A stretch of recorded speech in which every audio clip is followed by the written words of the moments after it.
Well, hello and welcome back to another episode, another interview that is very dear to my heart.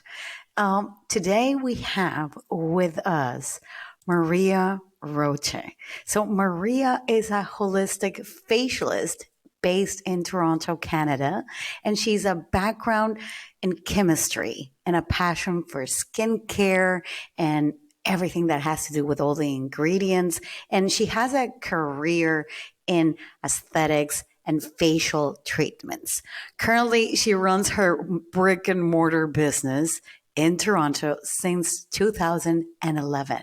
And today we're going to be talking about how can a brick and mortar business can go into digital products with no other than holistic facialist Maria Roche. So with further ado, here we are. Hey, I'm Veronica DiPolo, and with more than 15 years being a marketing strategist, you're going to experience the new way to promote your business with clear and unique messaging by giving you actionable marketing and messaging strategies that get you interested leads to transform the lives of your audiences so that you build up your brand with continuous momentum. Get ready, because here's where we say no to outdated marketing strategies and society norms, and we say yes to change from the inside out. Welcome to the Branding Momentum Podcast.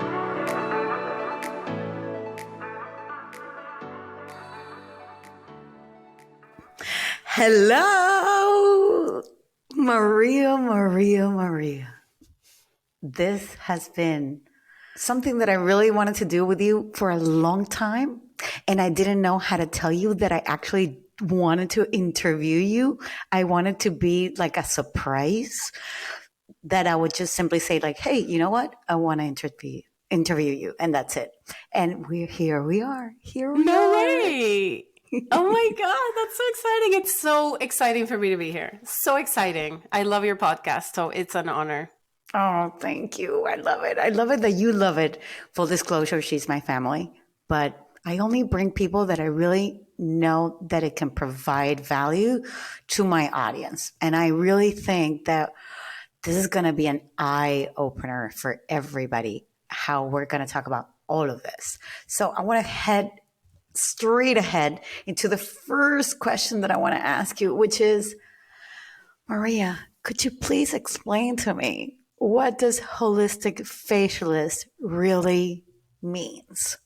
Of course. I find it's very not a lot of people know, and not a lot of people understand. First of all, not everybody really knows what a facialist is, right? So a facialist is a person, it's a professional that does facial treatments, specializes in facial treatment. So the holistic part comes from two places.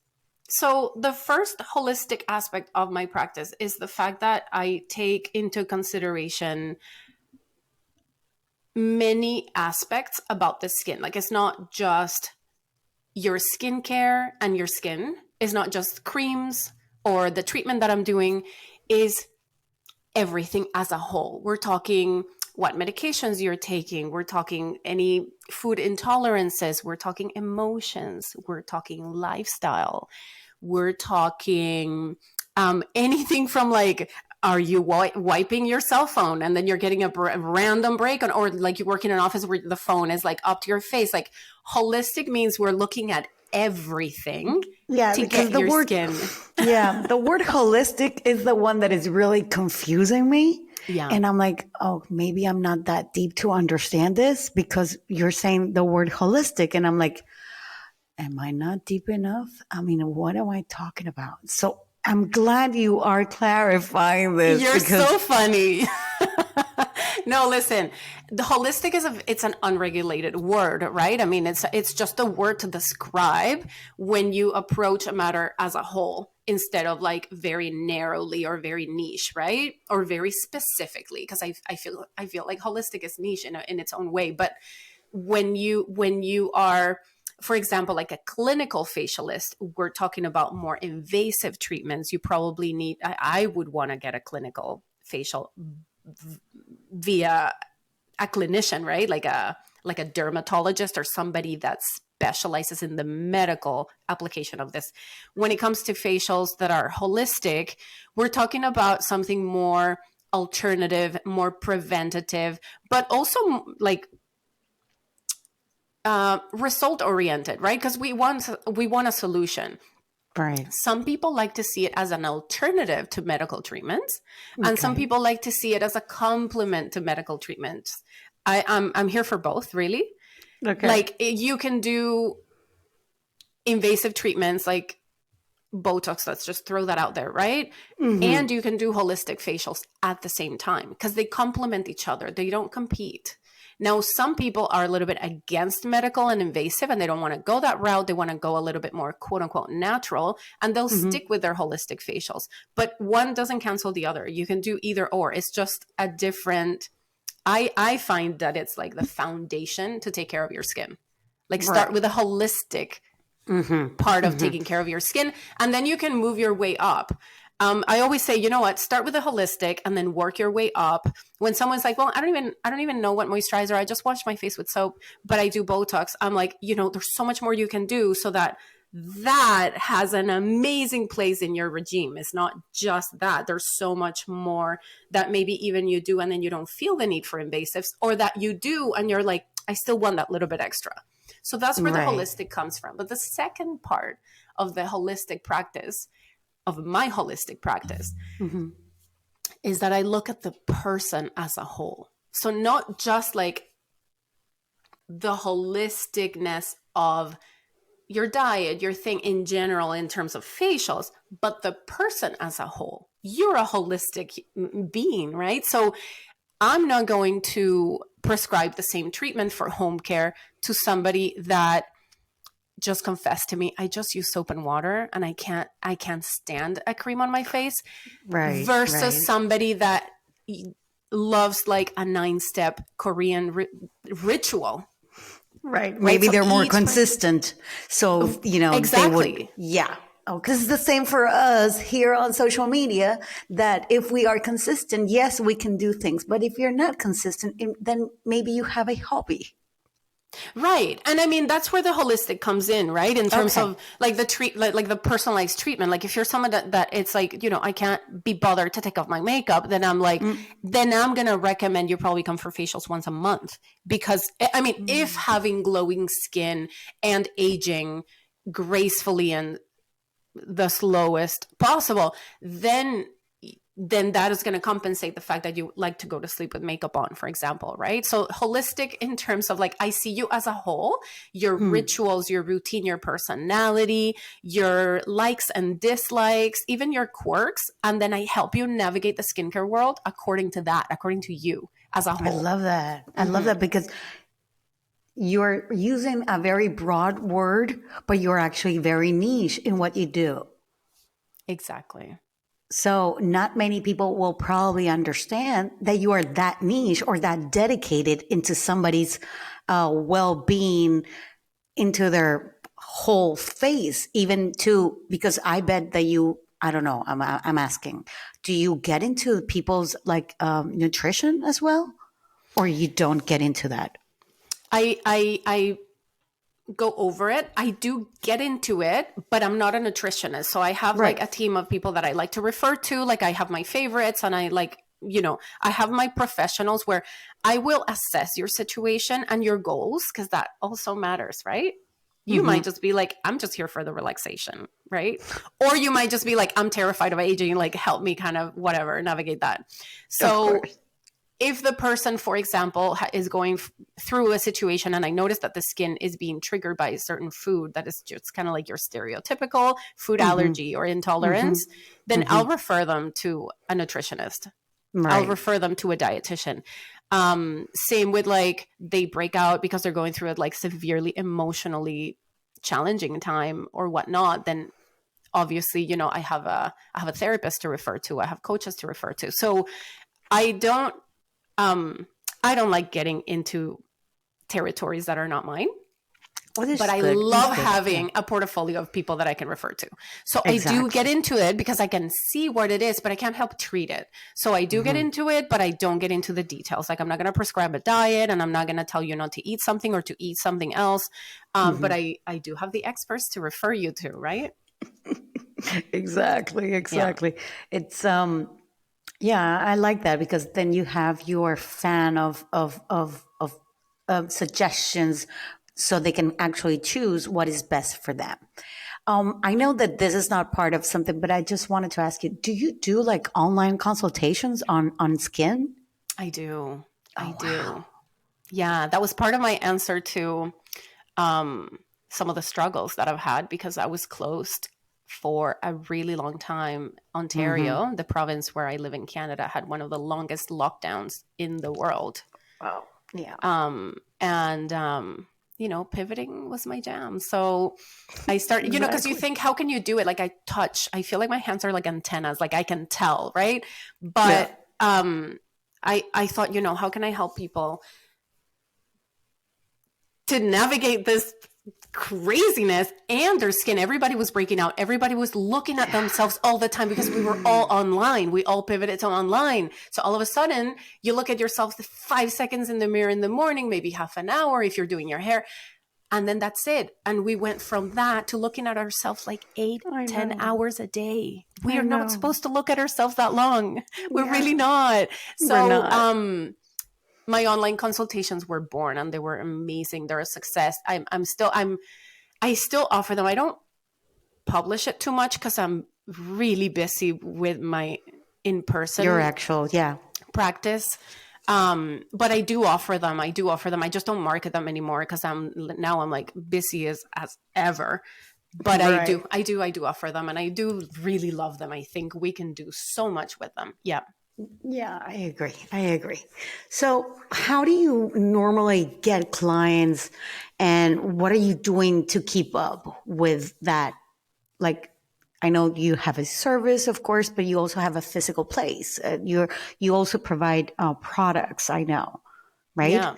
So, how are you doing, and you getting these clients right now? It's a really good question because I find like I'm finally, and it's so funny, I feel like an imposter when I say this because I know the struggle of trying to get new clients. I've been there, and my gosh, like word of mouth ended up being kind of like my way to go. Mm-hmm. I'm currently not marketing to new clients because my books are filled, right? My practice is pretty full, so that's beautiful. But when I was getting new clients and when I was looking for new clients, my one place was for a really long time Instagram. Okay. It was pretty crazy. So I would just show up and people would just find me there. But currently, I get clients through word of mouth and through Google. Through Google. Oh, Google reviews, of course. Not many people actually realize that if you're providing a service and you have a physical office, that you should have Google reviews. You should actually tell your clients to please leave a review on Google. Not many people do that. Or maybe you send an email and somebody says, oh, you know what? Maybe I need a facial. Yeah, I mean, email marketing, please, is like the gold standard, right? It's the gold Mm-hmm. standard. I really do. But I mean, email marketing at this point is my current clients. So it's great to keep communication and to even like offer them things that maybe they didn't know I offer, et cetera, right? Like email marketing is golden. It But is. new clients are finding me on Google, which is crazy. It's crazy because once upon a time it was Instagram. It really was, or Right. Facebook. Not that Instagram isn't it anymore at all. I'm not Mm-hmm. saying that, but I'm saying don't underestimate the power of Google. I agree. I agree. Um, one other thing that I wanted to ask you was your your your books are full. Are you growing as a business? So If your yeah, books are full. I'm cruising. Let's put it that way. Okay. I'm cruising, and I am definitely brainstorming ways in which I can grow. I'm currently focusing all of my energy in having balance.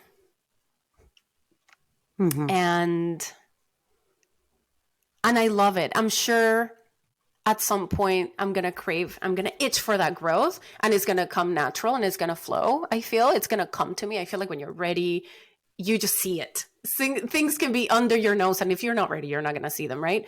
Oh, for And sure. I'm currently working on enjoying being full, right? And I'm not gonna lie, like obviously, I think at least once a day of like, oh my gosh, okay, what's the next step? What's the next step? How can I grow? How can I grow? Right?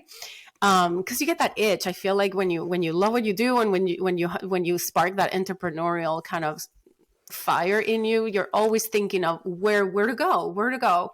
It's normal, actually, when you have such a fully booked week, right? And then you have a fulfilled life in your personal life, right? And you're in a good place. There's always that little bug. It's like, oh, okay, what next? What next? I'm in a good place. Now I want to do something else. How can I change this? How can I make this grow? How can I have more of what I have? Yeah. And I mean, of course, and the time will come, I feel.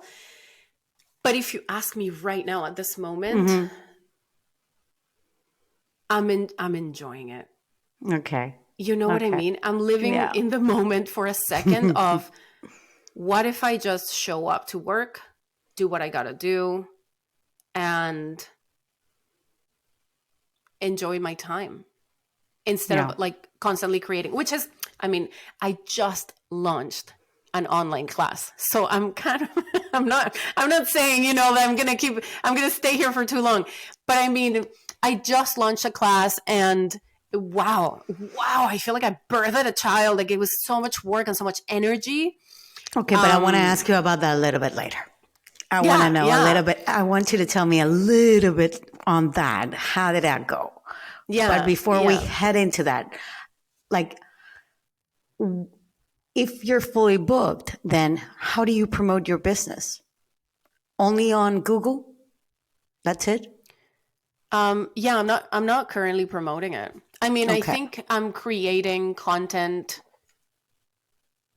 to stay current, to reach people with my information. Like I love kind of like sometimes somebody will ask me something and I'll be like, oh my gosh, I can't believe you don't know that. If you don't know that, a lot of people don't know that. So like, maybe let me talk about like the power of a cleanser, like, or whatever it is about the skincare, right? Or like something we assume when it's our own industry, we assume everybody knows. And the fact of the matter is that we're kind of like, if that's your passion, if that's your niche, then talk about it. Cause a lot of people, you'll be surprised how many people don't know like what you know.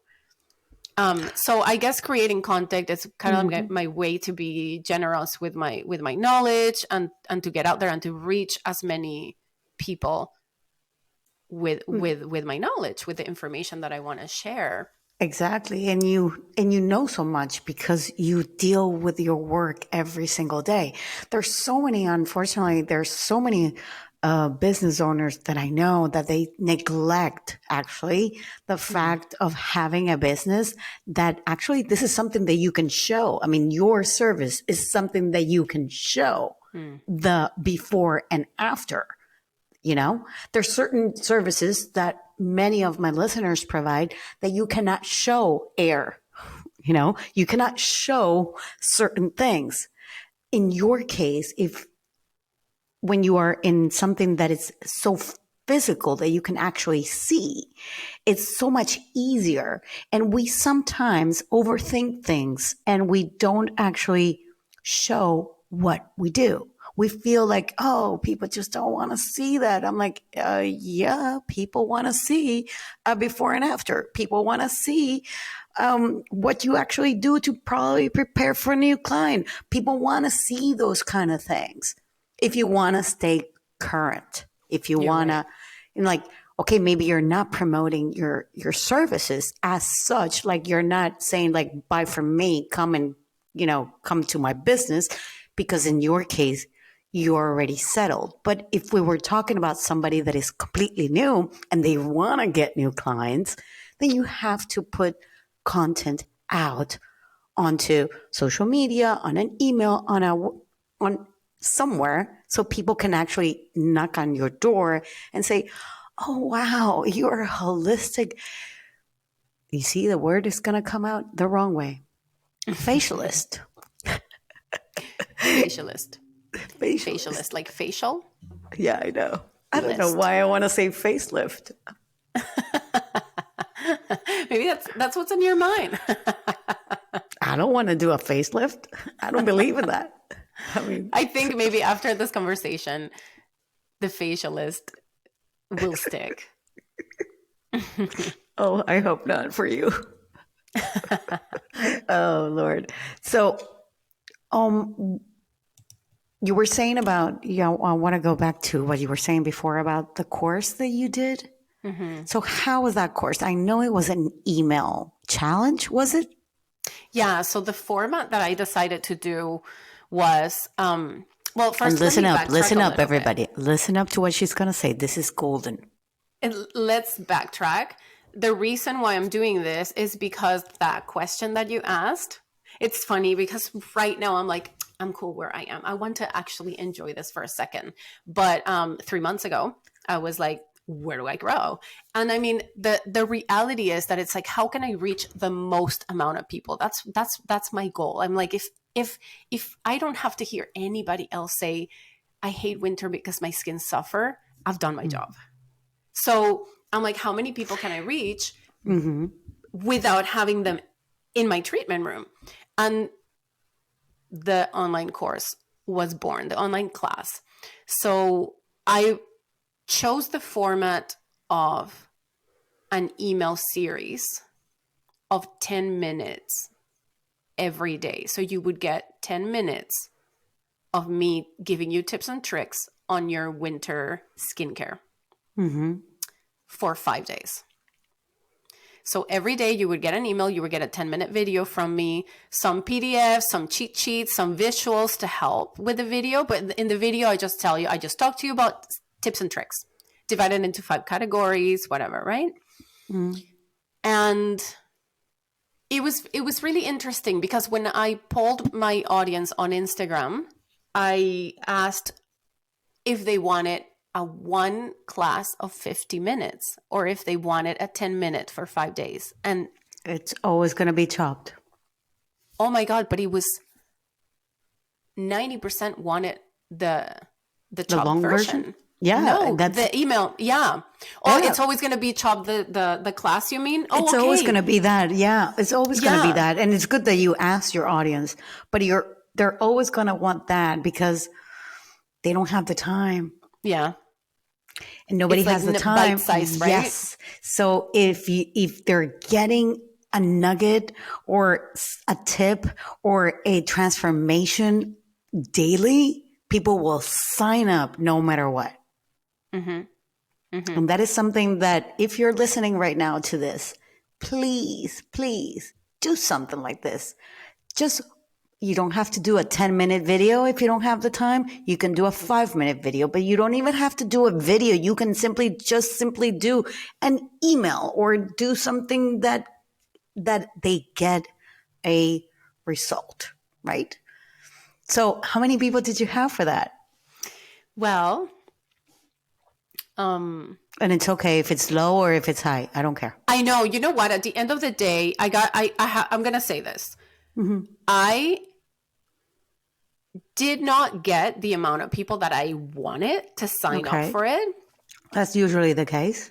Right. It was my very first online adventure other than my online consultations. But this is different, right? This is uncharted territory for me. This is email marketing. This is planning and what do you call it? Scheduling them and creating visual content, creating videos. Like I work with my hands in person, So just having launched that, even if I got less people that my target was, I still consider it a success. Okay. It's like good. I made It's like I made the You ripped the bandage, actually. first of all, that like it just feels so overwhelming, and then you just go through it, keep biting until you finish the whole thing.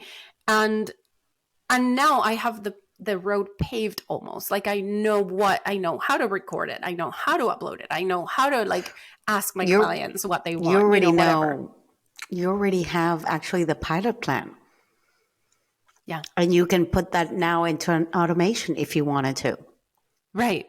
That could get them closer to something that is maybe a paid little thingy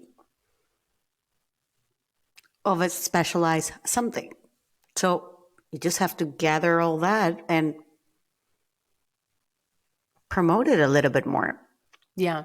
I mean, I feel it as a complete success in my heart, even though, and I think this is really important, man. I feel like we all put so much pressure in like launching or putting something out there, and it has to be a success. But what like redefines success? Success is that you put it out there and some people actually signed up for it. Like that's success to me. Success is done. I feel like even if like nobody would have signed up, I swear I still would have considered it a success, because in my resume, I now have a digital product. Mm-hmm. I've been able to translate 13 years of brick and mortar business into something digital. And in this day and age, I feel like that's a freaking Oscar. Yay. I'm so proud of you, really. I'm really proud of it. I remember you said to me years ago, you said, I want passive income. Remember? Oh my gosh, and I can't believe, like, this has been I want evergreen. I want evergreen. You said that to me years ago. Yeah. But now that is been in like my heart for a long time. 2 babies later. Right. And it's now time, I think. Right. Even if you're full, you can actually start doing your passive income right now. You already have all the tools. You just have to simply like set it up and automate it. Yeah. I personally think that's the way to go, Maria. Mm-hmm. Yeah, I remember that conversation. I can't believe that how long it's been. I know.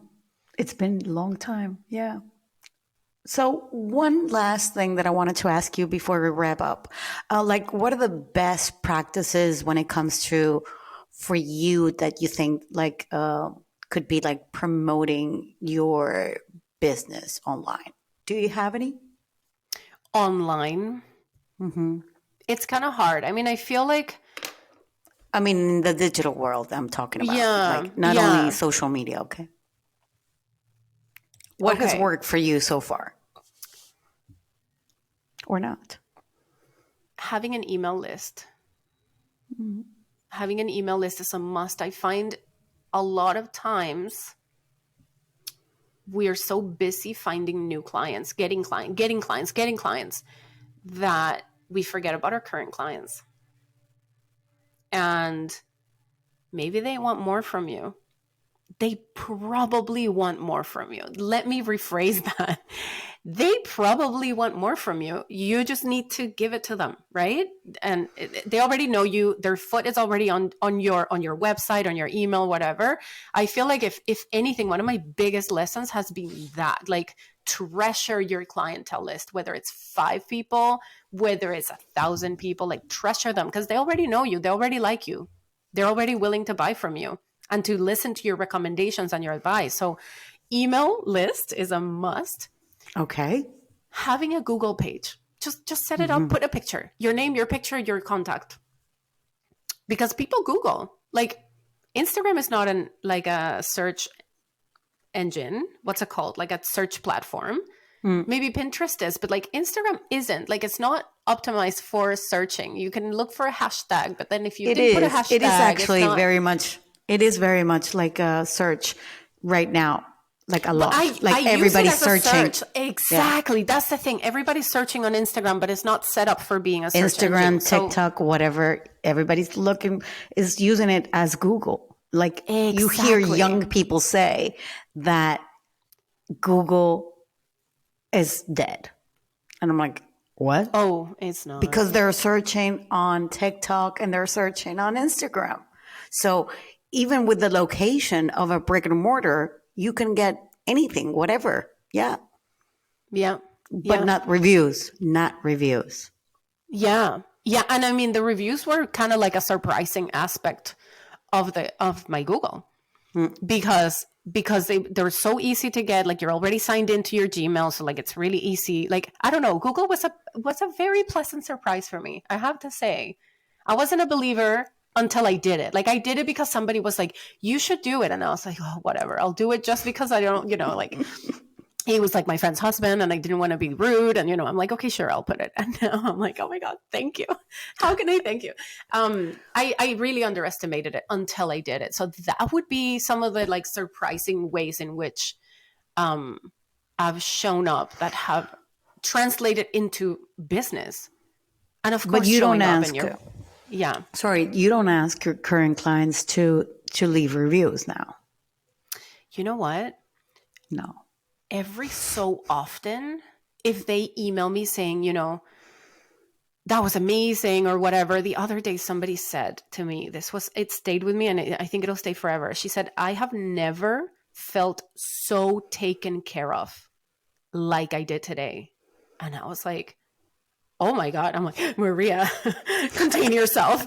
Because he was like, I felt it in every cell of my body. I was like, oh my gosh, like, that's amazing.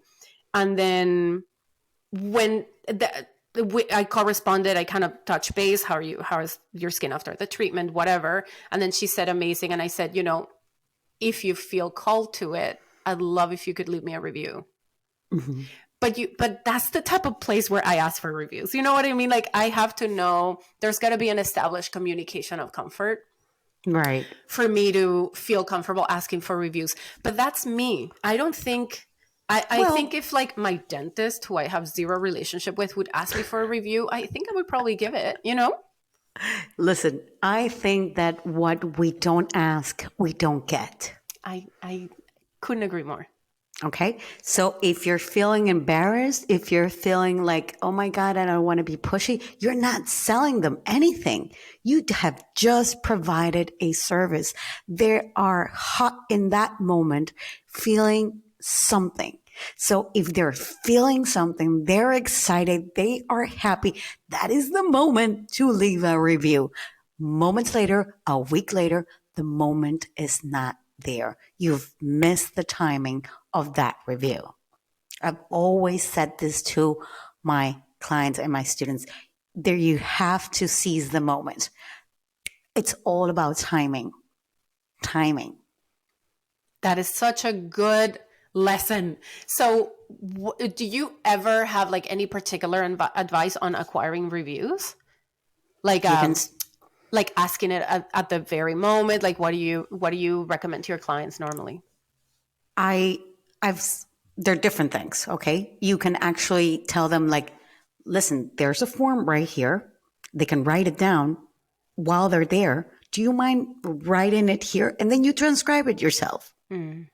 That is something that is old school and never fails, especially when you have a brick and mortar, right?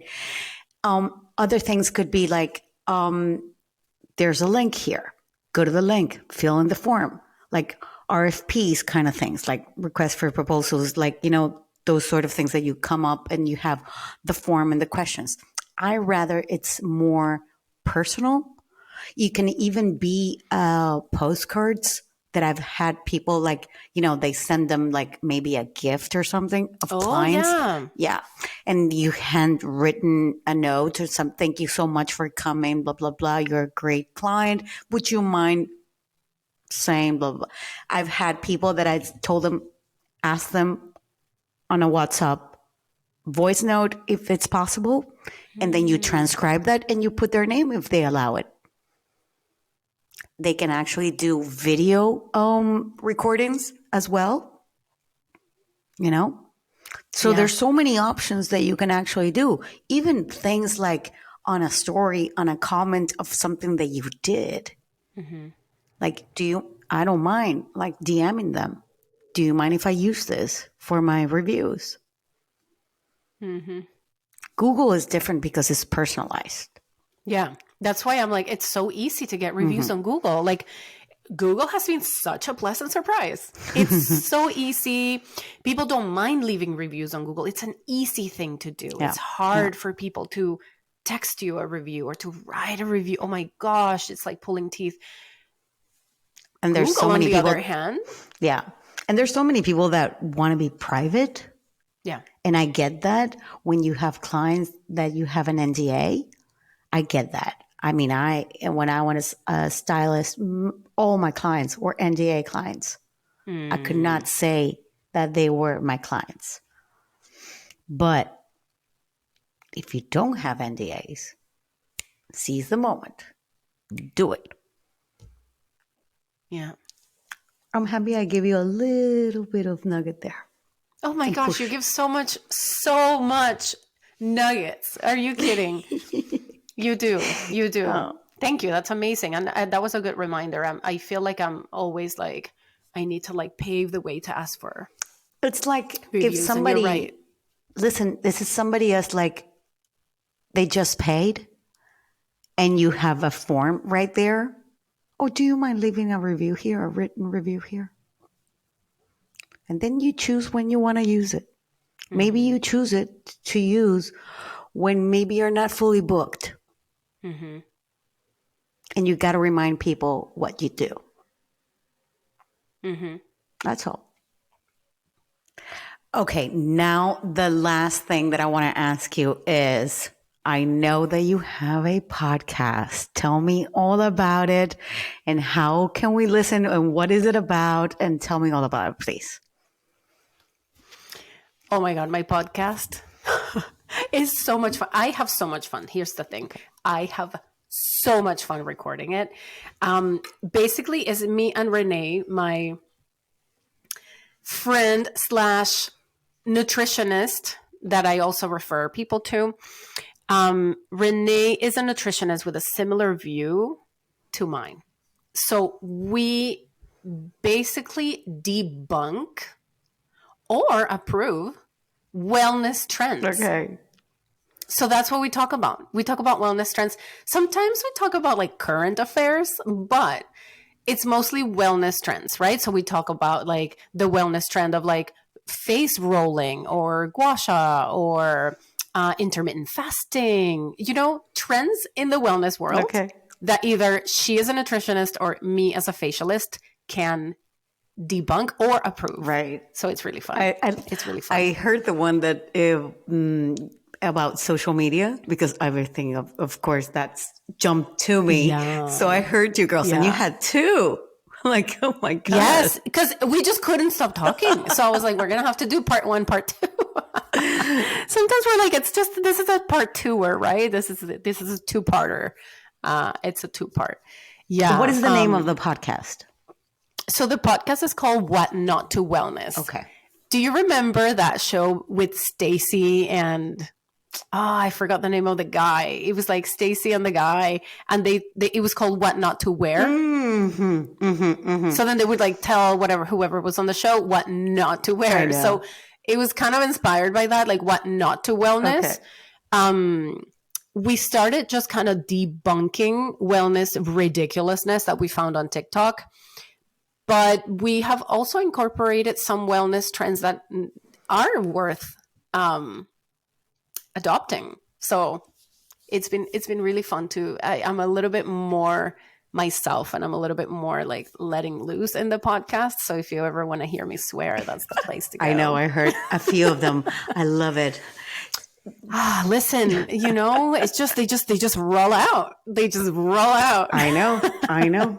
Tell me about it. Yeah, it's really great. And I think it's a lot. Again, your friend. I know the other day you said the S word, and then you said you're French, and I was like, that is. I feel like I can do so much more. Maybe I should apologize too when I do that, right? So decent of you. Yeah, well, I wish I could say it all the time. But yeah, anyway, that's the podcast, and you can find it at What Not to Wellness. That's what it's called, and you can find it on Spotify, on Apple Podcast, and I think Anyway, on Spotify and Apple Podcasts, you can find it. Okay. I am so happy we had this conversation. Yeah, and I love seeing you really because nice I haven't seen conversation. you in years. I know. This was really nice. Thank you. Thank you, Maria, for coming and for having such a wonderful time with us. Not with me, just with us. And I can't wait to catch up with you and what you are up to. And I will leave all of you all the information about Maria Roche in the description right here. And also, if you're listening on your podcast episode, also in the description. I hope to see you same time, same place next week. Bye-bye, guys. Thank you.